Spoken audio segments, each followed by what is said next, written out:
복 있는 삶을 살기로 결심하다. 우리들 6번째 시간입니다. 복으로는 벌써 5번째 복이 되었고요. 오늘은 긍휼히 여기는 자는 복이 있다. 이 말씀을 함께 나누려고 합니다.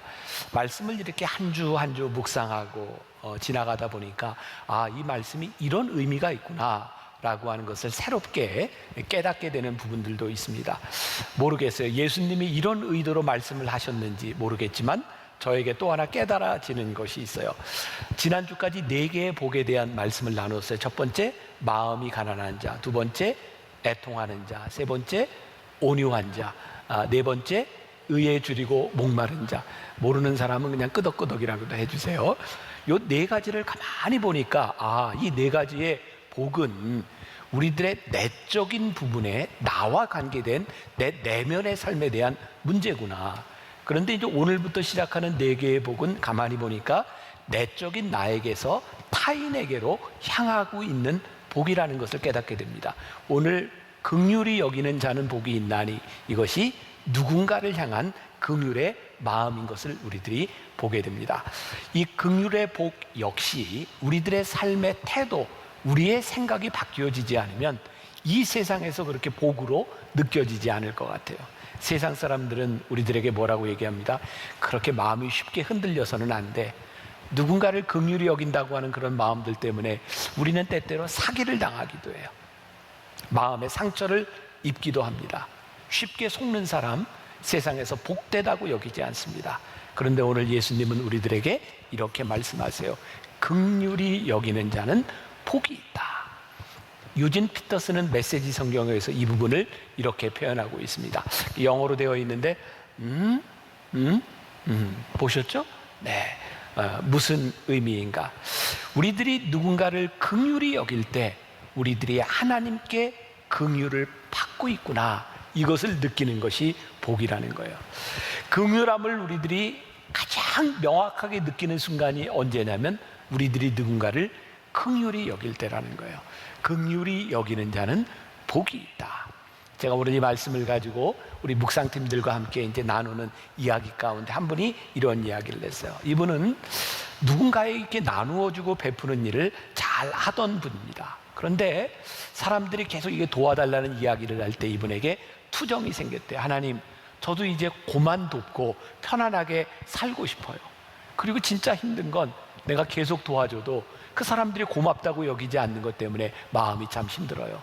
근데 하나님께서 쉽게 응답을 해주시더래요. 그래?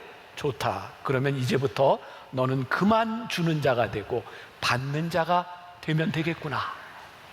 그 순간 이분이 하나님께 바로 기도했대요. 아니에요, 하나님. 제가 했던 거 없던 걸로 하겠습니다. 제가 만다교회 목회를 하면서 저도 이제 간혹 당황스러운 일을 경험합니다. 예배를 마치고 났는데 알지도 못하는 분이 계속해서 저를 따라오면서 도와달라는 이야기를 해요. 긍휼히 여겨달라는 이야기를 합니다. 힘들어요. 그러나 때로는 죄송합니다. 짜증이 나고 힘들기도 한데 우리들이 누군가에게 가서 나를 도와주세요 하는 사람이 되는 것보다 누군가 나에게 도와달라고 하는 인생을 사는 것 자체가 하나님 앞에 우리들이 복을 받은 사람이 아닌가. 여러분들 중에는 여러분들 가정에 누구나 어떤 가정에든 그런 십자가 아픔들이 있어요. 꼭 그 한 사람 때문에 모든 가족의 사람들이 힘들어하게 되고 그 사람을 돕는 것 때문에 어려워하는 가정들을 봅니다. 그래서 우리들에게 불평이 생기기도 하죠. 근데 가만히 생각해 보면 누군가 도움을 받아야 되는 그 사람이 아니라 내가 힘들지만 그 사람을 도와야 되는 위치에 있다고 하는 것이 우리들에게 얼마나 큰 복이겠습니까? 또 하나의 이 통찰을 하게 되는데, 이 긍휼이라고 하는 것은 옳고 그름에 대한 문제 혹은 정의의 문제가 아닌 것 같다는 생각을 하게 됩니다. 존 메가더 목사님의 팔복이라고 하는 책에 보면 긍휼, 용서, 사랑 그리고 공의의 관계에 대한 부분들을 이야기하고 있어요. 먼저 긍휼과 용서에 대한 부분에서 이렇게 이야기하고 있는데, 제가 어제부터 오늘 10시 예배 계속 설교를 하는데 읽어줘도 별로 이렇게 이해가 잘 되는 것 같지 않아요. 근데 여러분들 수준을 보겠습니다. 제가 한번 읽어드릴게요. 긍휼은 용서 뒤에 있다. 긍휼과 용서는 단짝이다. 우리는 용서로 표현되지 않는 긍휼을 생각할 수 없으며 긍휼에서 근원하지 않는 용서도 생각할 수 없다. 그러나 용서는 긍휼의 유일한 표현은 아니다. 긍휼은 용서보다 훨씬 더 큰 개념이며 용서는 긍휼의 한 행동이다. 네, 수준이 지난 예배 시간보다 훨씬 난 것 같아요. 긍휼은 용서보다 훨씬 더 큰 거예요.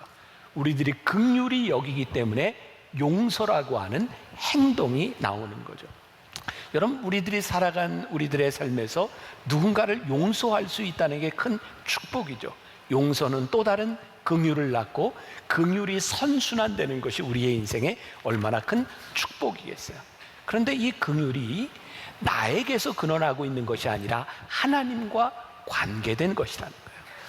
혹시 우리들의 삶에 우리들이 살아가면서 긍휼한 마음을 잃어버렸다면 어쩌면 우리와 하나님 사이의 관계가 끊어졌는지 몰라요.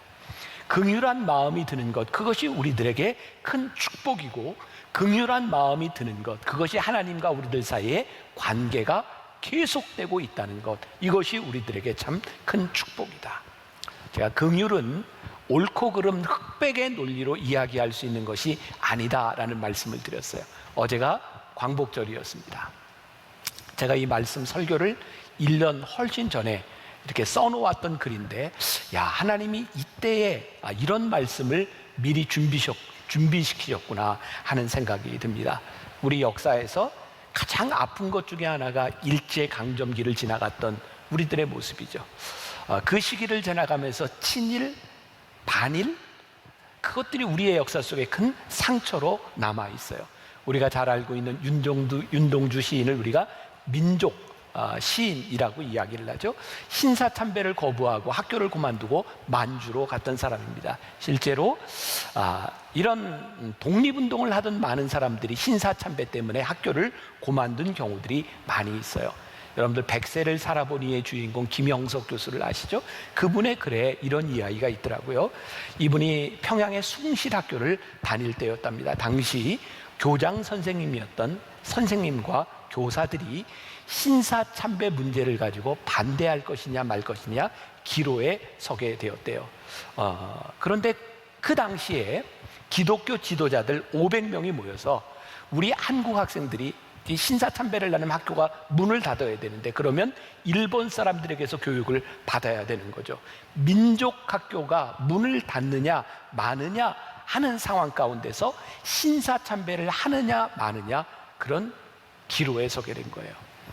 어느 날 조회 시간에 신사참배하는 날이 다가왔고 교장 선생님 맨 앞에, 그리고 뒤에 선생님들이 섰고, 교장 선생님과 선생님은 머리를 숙였어요. 신사참배를 한 거죠. 그리고 김영석 교수님은 머리를 숙이고 고개를 드는 그 교장 선생님의 주름진 얼굴에 눈물이 흐르는 걸 보았어요. 신사참배를 거부하는 것보다 어쩌면 우리 학생들을 민족학교에서 교육시켜야 되는 것 때문에 고개를 숙였던 그 사람들의 아픔이 있는 거죠. 해방이 된 후에 우리나라는 큰 아픔을 겪습니다. 교회 안에서 재건파 장로교회 사람들은 신사참배를 하지 않은 분들이에요. 그들은 신사참배한 교회를 잘못됐다고, 그 교회에는 구원이 없다고, 그래서 교인들 사이에, 가족들 사이에도 문제들이 생기기 시작했어요. 우리가 그렇게 쉽게 옳고 그름에 대한 문제로 바라보는 것이 아니라 하나님이 우리들에게 주시는 긍휼의 마음으로 우리들이 바라볼 수 있다면 옳고 그름의 문제를 훨씬 뛰어넘는 일들을 우리들이 경험할 수 있지 않을까. 우리의 아픔은 계속 되고 있죠. 어쩌면 순교를 당했던 그 사람들보다 살아서 믿음을 지켜야 됐던 사람들의 아픔이 더 아픈 것은 아니었을까. 우리들이 성경 공부를 하고 말씀을 이렇게 나누면서 우리들에게 최종적인 질문에 다다르는 것이 있죠. 아무리 지식으로 많이 배워도 진짜 말씀으로 산다는 것이 무엇입니까? 제가 성경 공부를 하면서 계속 들었던 그런 물음이었어요. 저는 이렇게 대답을 했었죠. 예수님이라면 어떻게 하실까를 생각해 본다면 우리들의 행동이 나오지 않을까요? 제가 성령의 열매 시리즈를 가지고 성경 공부할 때 제약회사를 다니던 한 집사님이 성경 공부를 하는 중에 이런 고백을 했어요. 성경 공부 참석하기 전이었는데 함께 일하던 부하 직원 중에 한 사람이 병이 나서 회사에 출근하지 못했다는 이야기를 듣습니다. 늘 그랬던 것처럼 안 됐구나, 아프겠구나, 그리고 지나갈 수 있는 일인데 예수님이라면 어떻게 하실까, 그게 마음에 와닿았던 거예요. 그분이 고민을 하는데요, 예수님이라면 그냥 지나치시지 않을 것 같다라는 생각이 들었답니다. 그런데 그날 그 부하 직원을 방문하면 문제가 생기는 게 뭐냐면, 그날 중요한 실험이 있고 실험을 마치고 중요한 회의도 있는 거예요. 그런데 계속해서 예수님이라면 어떻게 하셨을까, 그것이 마음에 걸리게 된 거죠. 자, 여러분들 오해하지 말고 잘 들으세요. 여러분들이 이 사회에서 생활하면서 늘 여러분들이 의무를 소홀히 해도 된다, 이런 것이 아니라 하나님께서 우리들에게 강하게 물으시는 때가 있습니다. 이분은 결심을 했습니다. 그래, 하나님 주시는 마음으로 내가 가서 돌보고 오리라. 그리고 2시간을 예상하고 갔는데 3시간이 걸렸대요. 이제 실험에 참여하지 못해서 문제가 생기고 그 다음 회의에 참석하는 문제가 생겨야 되는데 와봤더니 실험이 늦어져서 이분이 늦게 왔는데 실험하는데 문제가 없었고, 실험이 늦어지다 보니 그 다음 미팅도 자연스럽게 취소가 된 거예요. 이분에게는 굉장히 감격스러운 일이었겠죠. 내가 예수님이라면 어떻게 하실까라고 생각하고 행동을 했는데 예수님께서는, 하나님께서는 우리들이 생각했던 계획대로 아니라 이런 일을 행하여 주셨습니다. 제가 그때 그런 이야기를 했어요.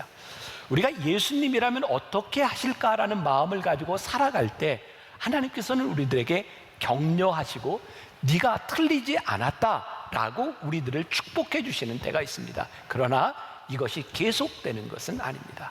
어쩌면 예수님이라면 어떻게 하실까라고 하는 이 일들이 우리들에게 세상의 축복으로만 돌아오는 것이 아니라 그 일로 인하여 우리들이 고통을 당하고 우리들이 어려움을 당할 수도 있습니다. 그런데 우리들의 마음에 주시는 긍휼한 마음으로 인하여 예수님이라면 어떻게 하셨을까, 그것이 정말 복이구나 라고 느껴지는 사람만이 긍휼히 여기는 삶을 살 수 있게 되는 것입니다.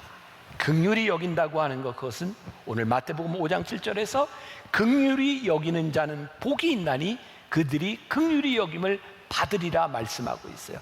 이 문장은 둘로 쪼개서 볼 수 있을 것 같아요. 하나는 너희가 주어가 될 수 있을 것 같아요. 너희가 다른 사람을 긍휼히 여기면, 또 하나의 주어가 있죠. 하나님이 너희를 긍휼히 여길 것이다.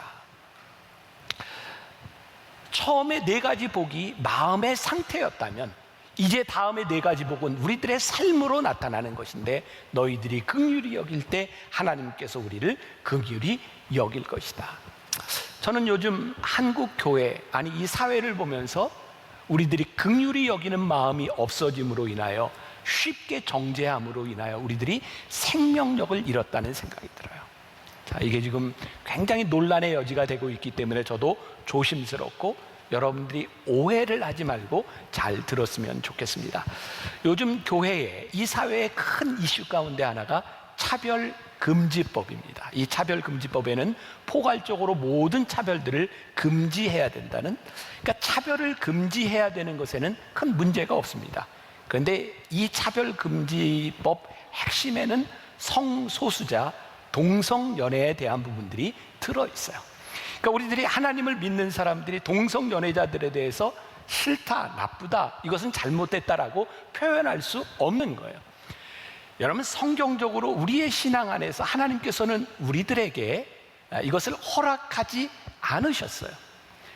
그렇기 때문에 이 차별금지법이라고 하는 것이 우리들에게 큰 갈등의 문제를 유발하고 있는데, 저는요, 지금 이 법으로 차별금지법을 찬성하느냐 마느냐 이 문제보다 우리 신앙인들이 가지고 있는 근본적인 문제가 있는 것 같아요. 이 법이 이렇게 발의되고 이렇게 이슈가 된 것 가운데는 이제 동성연애자들에 대한 문제가 있는 거죠. 제가 한번 이런 설교를 하고 굉장히 곤욕을 당했던 적이 있어요. 제가 동성연애를 옹호하는 사람이 어느 날 돼버렸어요. 아니요, 성경은 우리들에게 분명히 그것을 옳지 않다고 말씀하고 있어요. 그런데 동성 연애를 하고 있는 그 사람들 모르겠어요. 그 사람들이 어떤 아픔을 가지고 그들이 어떤 일을 당하고 있는지 모르지만 우리들이 죄와 죄인을 구별할 수 있어야 되지 않을까. 예수님은 이 땅에 계시면서 세리와 창녀들과 죄인들을 향해서 그들의 죄를 용납하시지 않으셨지만 죄인들을 용납하셨어요. 언제부터인가 교회가 이 사람들에 대한 차별 증오가 일어나면서 차별금지법이 필요하게 되었고, 이제 차별금지법은 또 다른 증오를 낳게 되는 거죠. 우리들에게 예수님의 마음, 긍휼함이 없어짐으로 인하여 내가 옳은 것에 대하여 사람들을 용납하지 못하는 것이 우리 사회에 얼마나 많은 증오들을 만들어내고 있는지 몰라요. 저는 요즘 그런 질문을 던져요. 오늘 이 시대에 예수님께서 계시다면 이렇게 증오를 하실까? 아니면 죄를 꾸짖으시며 죄인들을 향하여 용납하는 마음을 가지실까? 제가 만나교회 목회를 하면서 저에게 가장 큰 영향을 주었던 그런 책 중에 하나가 예수를 전염시키는 사람들이라는 책이에요. 빌 하이벨스 목사님이 쓴 책입니다. 제가 많이 인용을 했었는데 이 책을 요즘 인용을 하지 못합니다. 몇 년 전 이 빌 하이벨스 목사님이 시카고의 윌로우 크릭 교회 담임 목사님인데 성추행으로 문제가 되었고 교회를 사임하게 되었어요. 사람들은 이렇게 이야기합니다. 어떻게 그런 사람의 책을 인용할 수 있습니까? 근데 저에겐 이런 생각이 들거든요. 그 책을 썼을 때 그 목사님이 그런 사람이었을까? 그런 마음이었을까? 저와 여러분들을 봐도 누구도 하나님 앞에서 온전하지 못하고 누구도 실수할 수 있고 우리들 누구도 그런 죄를 지을 수 있는 가능성이 다 있는 사람들이죠. 기억하세요. 교회 안에 죄를 용인하자 이런 것이 아니라 죄를 지은 사람들에 대하여 우리들이 긍휼한 마음을 잃어버린 것이 우리들에게 증오를 낳고 있는 것은 아닐까. 제가 오늘 여러분들에게 중요한 기준을 하나 말씀드리려고 합니다. 긍휼은 나 스스로 셀프 긍휼을 이야기하는 것이 아닙니다. 긍휼의 역사는 하나님의 마음으로 우리들이 긍휼히 여기고 그 사람들을 용납하고 기회를 주는 것이 긍휼이고 용납이지, 나 스스로 하나님이 나를 용서하시고 나에게 긍휼을 베풀어 주셨다고 그렇게 자신 있게 말하는 것이 긍휼은 아닌 것 같아요. 여러분 밀양이라고 하는 영화 보셨죠? 거기에 나오는 전도연이 힘들었던 게 뭐예요? 자기 자식이 죽었는데, 유괴해서 죽었는데 그 자식을 죽인 사람을 교회에 가서 기도하고 말씀으로 용서해야 되겠다고 하는 마음이 들어서 교도소에 찾아갔는데 자기 자식을 죽인 그 범인이 너무나 평온하게 하나님이 나를 용서해 주셨다고 할 때 이 여인이 견딜 수 없죠. 긍휼은요, 나 스스로 내가 긍휼히 여김을 받을 자격이 있어 그래서 긍휼이 생기는 것이 아니라 내가 누군가를 긍휼히 여기고 누군가를 용납할 때 하나님께서 우리들에게 주시는 마음이에요. 긍휼히 여기는 자는 복이 있나니 긍휼히 여김을 받을 것이며. 예수를 전염시키는 사람들이라고 하는 책에 보면 그런 이야기가 나와요. 예수님께서 이 성경에서 유일하게 누가복음 15장에서 비유를 연달아 3개를 말씀하셨어요. 예수님께서 비유를 말씀하실 때는 비유에 대한 이유를 설명하시는데 누가복음 15장은 아무런 설명도 하지 않으시고 비유 3개를 연달아 말씀하세요. 어떤 비유? 첫 번째, 잃은 양 1마리의 비유예요. 100마리의 양을 가지고 있는 주인이 99마리를 놔두고 1마리 잃은 양을 찾아가는 그 주인의 마음. 그 다음 비유가 연속되죠. 잃어버린 동전의 비유. 10개의 드라크마를 가지고 있는 사람이 하나에 떨어진 동전을 찾기 위해 애쓰는 마음. 그리고 3번째 비유가 나오죠. 돌아온 탕자의 비유였어요. 아버지를 배신하고 떠난 그 아들을 끝까지 기다리는 아버지의 마음. 예수님께서 그 비유를 바리새인들과 사두개인들과 서기관들과 제자들을 향하여 말씀하시고 예수님께서는 그들의 마음에 어떤 일이 일어나기를 원하셨을 거예요. 얘들아, 이것이 아버지의 마음이야. 잃은 양 하나를 끝까지 찾고 집 나간 탕자를 끝까지 기다리는 아버지의 마음, 이것이 아버지의 긍휼하심이야. 예수님은 그 말씀을 우리들에게 하고 싶으셨던 거죠. 지난해 인도 몬바이에서 우리 선교팀들이 인도에 있는 선교사님들을 위한 위로회를 냈어요. 생각보다 몬바이의 물가가 비쌌고요.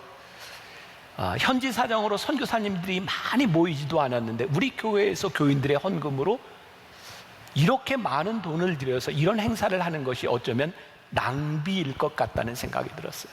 그런데 하루 이틀을 지나면서 그 선교사님들이 40도가 넘는 그 더위에서 그 자리를 지키고 있는 것, 그리고 몸이 아파서 진료를 받는 모습, 여러 가지 정신적으로 힘든 그 모습들을 바라보면서 우리가 지금 하고 있는 이 일이 돈으로 계산할 수 없는 일이구나. 그리고 그 선교사님들에 대한 긍휼한 마음이 생기기 시작했어요. 그런데 놀라운 일이 일어났어요. 우리 선교팀들이요, 그 선교사님들에 대한 긍휼한 마음이 들기 시작하면서 이런 간증들을 하기 시작했어요. 하나님께서 나를 긍휼히 여기셨습니다. 신기하죠? 그 선교사님들에 대한 긍휼함으로 눈물을 흘렸더니 나를 긍휼히 여기신 하나님으로 인하여 나에게 눈물이 나는 거예요. 2년 전이죠. 제가 태국에서도 우리 교인들과 함께 태국에 있는 선교사님들 위로회를 할 때에서 다 여러분들 한샘 치고 헌금으로 했던 일들입니다. 제가 저녁 말씀을 전하기 전에 갑자기 몸이 아팠어요. 제가 가지고 있는 병 중에 하나죠. 제가 공황장애가 있거든요.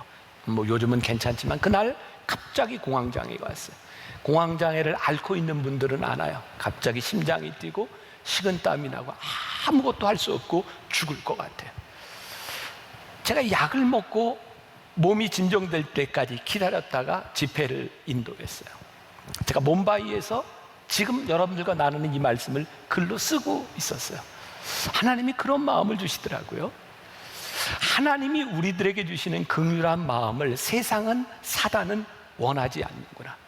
전 굉장히 강력한 영적 싸움이라는 생각이 들었어요. 우리가 긍휼히 여기는 마음으로 긍휼히 여기는 행동을 하려고 할 때 사단은 결코 그것을 좋아하지 않는다는 거예요. 며칠 전에 제가 우연히 네이버 검색을 하다 보니까 한 분이 그런 질문을 던졌더라고요. 분당에 이사 와서 이렇게 교회를 찾고 있는데 만나교회 가봤더니 굉장히 좋은데 그 교회를 등록하려고 하는데 한 가지 질문이 드는데 혹시 그 담임 목사님이 불치의 병은 아닌지. 아마 그분이 우리 교회에 방문했을 때 제가 몬바이 가기 전에는 또 이석이 굉장히 심해서 일주일 동안 병원에 있다 갔거든요. 아마 그 주에 왔었던 것 같아요. 제가 이제 어지러워서 설교를 하지 못했던데 제가 지금 공개적으로 얘기합니다. 저 불치의 병은 아니고요. 저는 목회를 하면서 제 몸이 아플 때 하나님께서 저에게 주시는 메시지가 분명히 있는 것 같아요. 우리가 누구를 긍휼히 여기고 하나님의 일을 한다고 하는 것들이 그렇게 쉬운 일이 아니지만 그 일들을 통해서 하나님께서 우리들에게 주시는 축복, 내가 너를 긍휼히 여기고 있다. 요한일서 4장 19절에 보니까 이런 말씀이 있습니다. 우리가 사랑함은 그가 먼저 우리를 사랑하셨습니다. 우리가 사랑함은 그가 먼저 우리를 사랑하셨습니다. 이걸 언제 느껴요? 우리가 사랑할 때 그가 우리를 먼저 사랑하셨음을 우리들이 느끼게 되는 거죠. 우리들이 긍휼히 여기지 못하는 삶을 사는 몇 가지 이유가 있는 것 같은데 그 중에 하나, 우리가 참으로 긍휼히 여겨야 될 대상들에 대하여, 긍휼히 여겨야 되는 사람들에 대하여 우리들이 용납하지 못하고 오해하는 것은 아닐까. 2019년 작년이죠. 그 김영석 교수가 쓴 책 중에 교회 밖 하나님의 나라라는 책이 있는데 거기에 이런 글이 하나 실렸어요. 예전에는 그 양조장을 하는 집들이 꽤 부잣집이었던 것 같아요. 이 김영석 교수님이 젊은 시절이죠. 그 같은 그 마을에 양조장을 하는 아주 부잣집이 있었는데 아버지가 세상을 떠나면서 그 아들 둘에게 재산을 물려줬어요. 형과 동생이 잘 삽니다. 형은 신앙생활을 잘하는 교회를 다니는 사람이었고 동생은 신앙생활을 하지 않아요. 동생의 문제는 뭐냐면 술을 너무 많이 먹고 또 아내가 하나가 아니에요. 옛날에는 그런 일들이 좀 많이 있었죠. 그런데 교회의 기준에서 보면 어떻게 술을 먹으면서 교회를 다니고 그렇게 아내가 여럿 있는 사람이 교회를 다닐 수 있어요. 그런데 형은 동생의 생활을 보면서 그 생활로 인하여 교회에 들어오지 못하고 말씀을 듣지 못하는 동생에 대한 안타까운 마음이 있는 거예요. 하루는 형이 동생을 찾아가서 이렇게 이야기를 했대요. 자네가 그 아내가 이렇게 둘인 것 때문에 교회를 못 오는 것 같은데 성경에 보면 하나님이 야곱에게 아내를 넷이나 주셨어. 그러니까 교회에 나와서 말씀을 들으라는 거죠. 무슨 이야기일까요? 여러분들 오해하지 마세요. 그 사람이 하고 있는 행동에 대하여 그것이 옳다라고 이야기하는 것이 아니라 그렇게 행동하고 있는 동생에 대한 안타까움 때문에 그 동생을 용납하는 형의 마음이 우리들에게 들어와야 되는 거예요. 우리들이 마땅히 긍휼히 여겨야 될 사람들을 긍휼히 여기지 못하고 그것을 정죄하는 것으로 인하여 우리들이 죄를 짓고 있는 것, 긍휼을 잃어버리고 있는 것은 아닌가. 그래서 오늘 말씀의 결론입니다. 우리가 누군가를 긍휼히 여기기 위하여 우리들에게 필요한 것이 있는데 어쩌면 우리의 생각을 꺾는 용기가 필요하다는 생각이 들어요. 저는 우리의 생각을 꺾을 수 있는 건 용기라고 생각해요. 우리들이 가지고 있는 옳고 그름에 대한 기준, 그것이 하나님의 긍휼하심 앞에서 꺾어지는 것, 이 용기가 우리들에게 필요한 것 같아요. 제가 좀 내추럴한 사람이다 보니까 그냥 속에 있는 이야기를 다 하죠. 혹시라도 또 이 이야기를 통해서 누군가 또 상처를 받을까 봐 염려가 되기는 하지만 하나님께서 주신 마음이기 때문에 지금 나누려고 해요. 벌써 한참 됐어요. 우리 교회에서 2주 동안 하박국 말씀을 가지고 특별 새벽 기도회를 할 때였습니다. 제가 이렇게 말씀을 전하기 전에 앉아 있는데 이렇게 찬양을 인도하던 우리 우미셸 전도사, 여러분들 아시죠? 우미셸 전도사가 이렇게 찬양을 하는데 손을 들고 찬양하는데 여기에 이렇게 이제 반창고 같은 걸 이렇게 두르고 찬양을 인도하고 있었어요. 이유는 이렇게 어린 시절 여기에 이제 문신을 했는데 찬양하는 사람이 이렇게 문신한 것, 이것 때문에 혹시 문제가 되지 않을까, 그래서 이렇게 반창고처럼 이렇게 두르고 있었어요. 근데 저에게 하나님이 그런 마음 주셨어요. 저기에서 자유했으면 좋겠다. 그리고 문신을 했던 그것이 문제가 아니라 이 문신한 손을 듣고도 찬양하는 것이 얼마나 복된 일인가. 그래서 제가 나와서 설교하기 전에 우미셸 전도사한테 자유해, 그리고 앞으로 이렇게 두르지 말고 그냥 찬양을 해, 그렇게 이야기를 했어요. 저는 그것이 하나님의 마음이라고 생각하고 그것이 옳은 것이라고 생각했는데 우리 교인 중에 한 분이 그것 때문에 예배를 드리는데 힘든 거예요. 아무리 그래도 찬양을 하는데 문신을 한 그 찬양, 그것으로 인하여 혹시 내 자녀들이 나쁜 영향을 받지 않을까, 그게 걸린다는 거예요. 그분이 저에게 찾아왔어요. 목사님, 이것 좀 가리고 하면 안 되나요? 근데 제 마음속에 이런 생각이 있는 거죠. 예수님이라면 그렇게 안 하셨을 것 같아요. 자유하게 하셨을 것 같아요. 그것이 제가 생각하는 옳음인 거예요.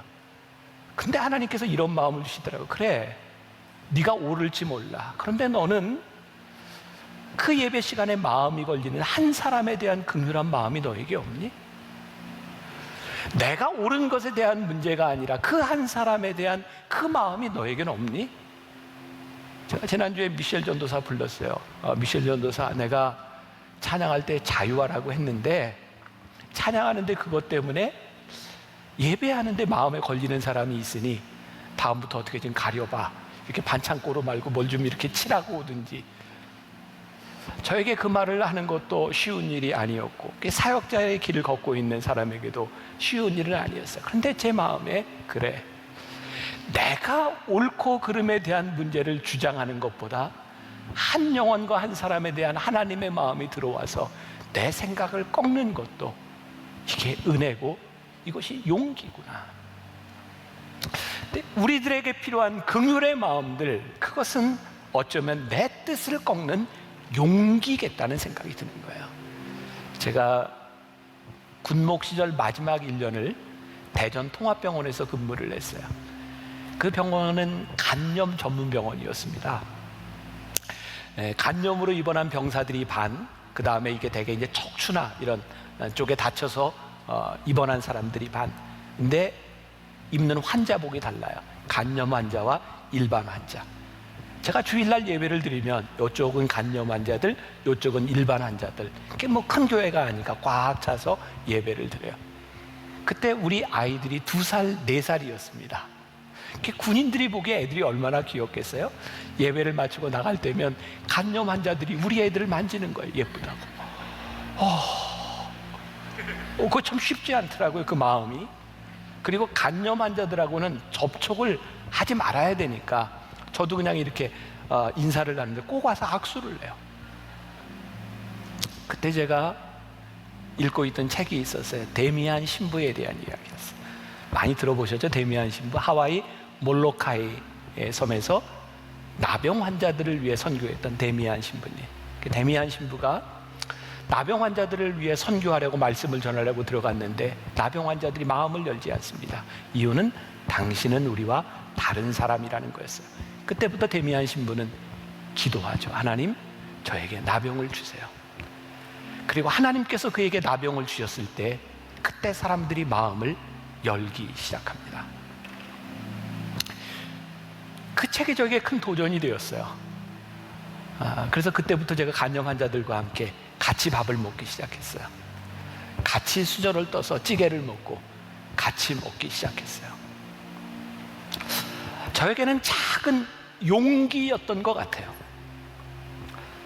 우리가 긍휼히 여긴다고 하는 것은 때로는 내 뜻을 꺾는, 내 삶을 꺾어야 되는 용기가 필요한 것 같아요. 그런데요, 우리가 누군가를 긍휼히 여길 때 그것이 우리들에게 복된 이유가 누군가를 위하여 긍휼을 베풀 때 하나님이 나를 향해 긍휼을 베풀어 주셨구나, 그것을 우리들이 깨닫게 되는 거예요. 긍휼히 여기는 자는 복이 있나니 저희가 긍휼히 여김을 받을 것이며, 우리가 누군가를 긍휼히 여길 때, 긍휼을 베풀 때 나에게 베풀어 주시는 하나님의 은혜가 깨달아지는 축복, 여러분들에게 그 긍휼히 여기는 복이 임할 수 있기를 주님의 이름으로 간절히 축원합니다.